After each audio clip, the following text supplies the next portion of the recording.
खास शख्सियत के साथ मुलाकात। देखिए जयदेव पटेल के साथ नंबर 1 इंडिया न्यूज पर रोजाना रात 9 बजे। नमस्कार व्यूअर्स, मैं जयदेव पटेल और आप देख रहे हैं नंबर 1 इंडिया न्यूज। आपका एक बार फिर स्वागत है एक खास शख्सियत के साथ मुलाकात प्रोग्राम में। आज हम बात करेंगे विदेश मंत्रालय द्वारा पासपोर्ट को नागरिकता का सबूत नहीं मानने वाला जो बयान सामने आया, उसके बाद एक नई कंट्रोवर्सी शुरू हो गई। ये इस वजह से भी आम हो जाता है क्योंकि पासपोर्ट एक्ट 1967 के तहत जो भारत का नागरिक नहीं है उसको भी पासपोर्ट बनाया जा सकता है। ऐसे में इसको लेकर कानूनी प्रावधान क्या है, इन्हीं तमाम पर बात के लिए हमारे साथ खास सामान है इंटरनेशनल काउंसिल ऑफ ज्यूरिस्ट के अध्यक्ष डॉक्टर आदित्य अग्रवाल। डॉक्टर आदित्य अग्रवाल जी, आपका बहुत बहुत स्वागत है आज के मेरे प्रोग्राम में। जी डॉक्टर आदित्य अग्रवाल जी, आपसे मेरा पहला सवाल है कि कल विदेश मंत्रालय द्वारा एक अहम बयान सामने आता है जिसमें उनका यह कहना है कि जो पासपोर्ट है उसको नागरिकता का सबूत नहीं माना जाए क्योंकि पासपोर्ट एक्ट 1967 के तहत सिर्फ जो पासपोर्ट है वो एक यात्रा का एक माध्यम है। आप इसको कैसे देखते हैं और इस बयान के क्या मायने आप देखते हैं? देखिए, पासपोर्ट जो होता है वो भारत सरकार इशू करती है और इस बात के एक प्रूफ होता है कि उसको हम देश से बाहर जाने की इजाजत दे रहे हैं और इससे किसी दूसरे और देश में जाने का राइट नहीं हो जाता, उसे केवल हिंदुस्तान छोड़ने का राइट हो जाता है। जी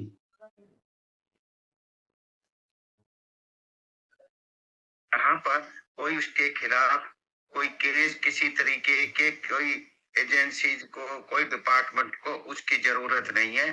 अगर कभी पासपोर्ट इशू होने के बाद भी कोई केस बन जाता है तो कोर्ट या पुलिस वाले उसका जो पासपोर्ट है वो कैंसिल करा सकते हैं, उसको कब्जे में ले सकते हैं या बैन ऑर्डर करा सकते हैं कि वो ट्रेवल नहीं कर सकता।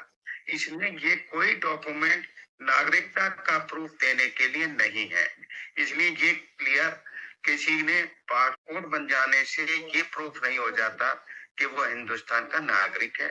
भारत का सिटीजनशिप एक्ट में कोई प्रोविजन ये नहीं दिखाया कि कोई सा डॉक्यूमेंट कोई इंसान भारत का नागरिक बन गया है तो उसके पास कौन सा डॉक्यूमेंट होना चाहिए।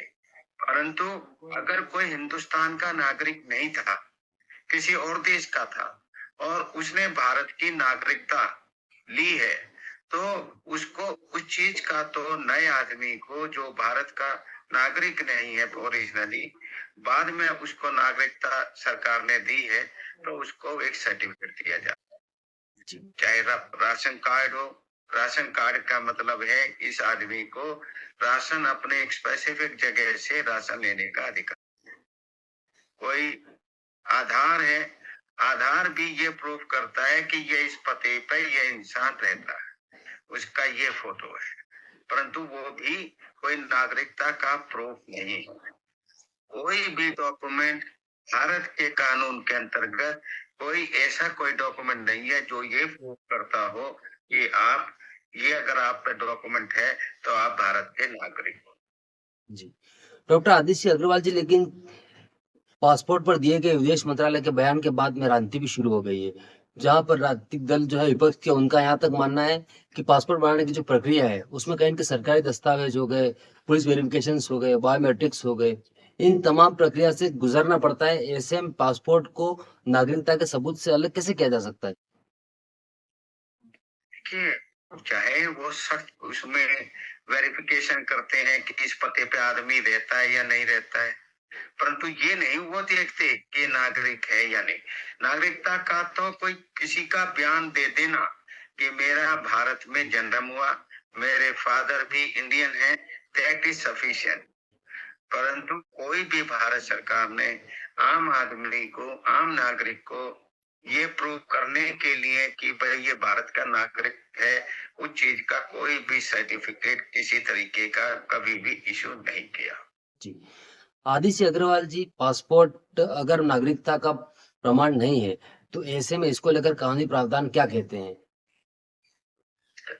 प्रावधान तो केवल आदमी को अपना एफिडेविट देना है और कि भाई मेरा यहाँ जन्म हुआ, मेरे फादर का ये, वे भी सिटीजन थे, बाई बर्थ में भारत का सिटीजन हूँ, वही एफिडेविट दे देना और जिस ऑफिस में दिया वो उसको मान लेता है।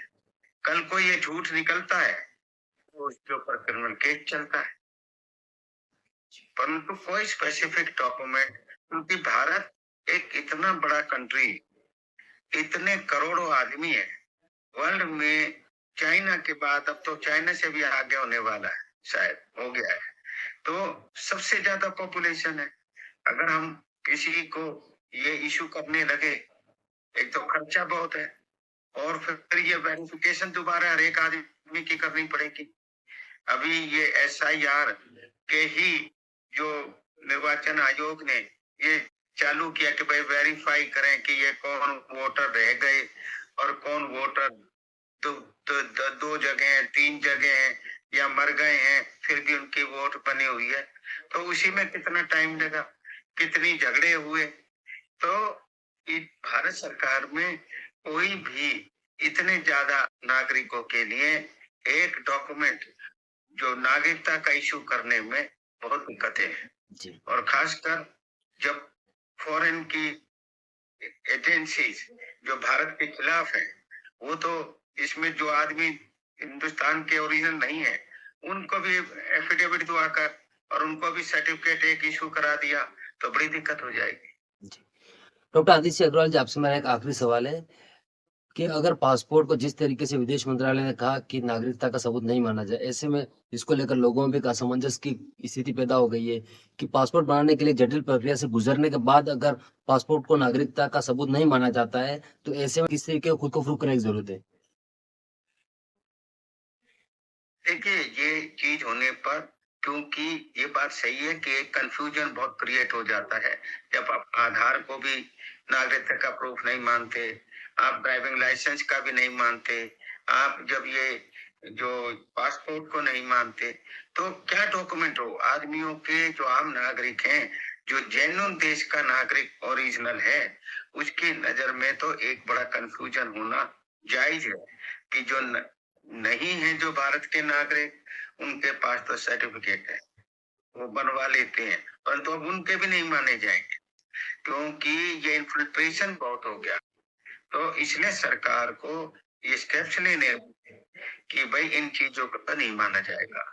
उसके लिए अब हर एक को धीरे धीरे नागरिकता का सरकार को एक डॉक्यूमेंट इशू करने वाली है, जो आज तक मैंने सुना है, ताकि सब ये नकली जो फॉरेनर हैं, बांग्लादेशी हैं, पाकिस्तानी हैं, चाइना के हैं या और किसी कंट्री के हैं, वो अभी तो अपने आप को भारतीय नागरिक क्लेम करते थे, और तो जब ये हो जाएगा कि ऑनलाइन ये करना पड़ेगा और सबकी वेरिफिकेशन हो जाएगी, तो फिर इनको बड़ी दिक्कत हो जाएगी जो नकली काम करते थे।